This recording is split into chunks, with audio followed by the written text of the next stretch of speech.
Alright, let's dive into something that's been blowing up recently. Mexico's top university, UNAM, just ordered 58,000 students to retake their entrance exam after a massive cheating scandal.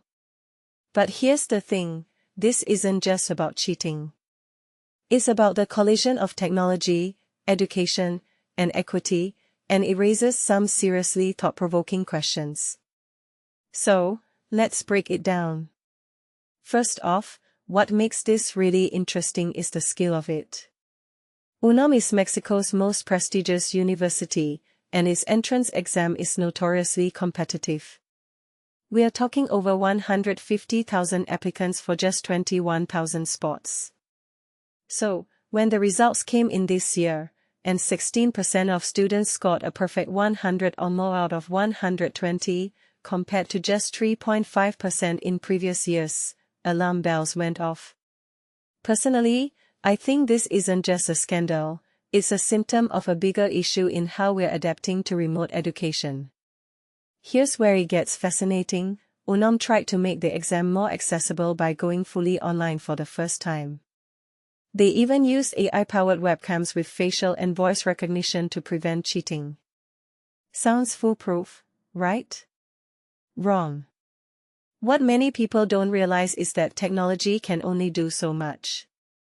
Cheating tips were circulating before the exam, questions were leaked and sold online, and apparently, even AI tools were used to bypass the system.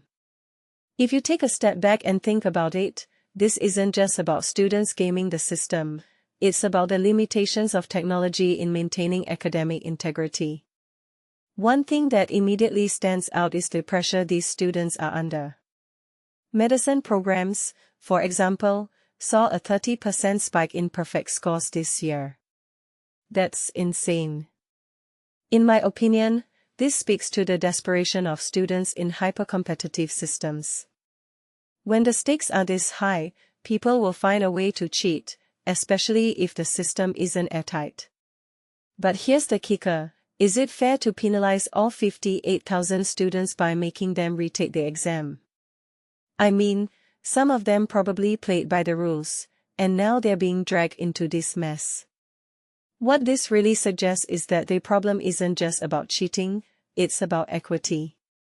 UNAM's move to go online was meant to level the playing field for students who couldn't afford to travel to Mexico City. But instead, it created a new set of challenges. A detail I find fascinating is that the university's rector, Leonardo Lamelli, apologized to the students who were fairly accepted but still have to retake the exam. It's a tough spot, right? You're trying to do the right thing, but the system fails you. This raises a deeper question, how do we balance accessibility with integrity? Personally, I think the answer isn't just in better technology but in rethinking how we assess students. Why are we still relying on high-stakes exams that incentivize cheating?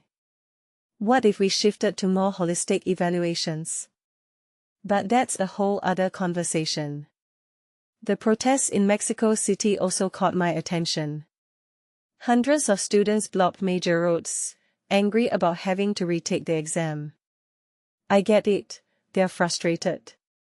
But from my perspective, this is a necessary step to restore trust in the system. Still, it's a lose-lose situation for everyone involved. Finally, let's talk about the broader implications. This scandal has gone all the way to the president, Claudia Sheinbaum, who suggested a criminal investigation might be needed. That's huge. It's not just about grades anymore, it's about fraud, corruption, and the credibility of one of Latin America's most respected institutions. If you ask me, this is a wake-up call for universities worldwide. Remote education is here to stay, but we're clearly not prepared for its challenges. So, here's my closing thought. What does this scandal say about the future of education? Are we doomed to a cat-and-mouse game between cheaters and technology, or can we reimagine how we evaluate learning? Personally, I think this is a moment for radical change. But what do you think? Let me know in the comments below. And if you found this analysis interesting, don't forget to hit that like button and subscribe for more deep dives like this. Cheers!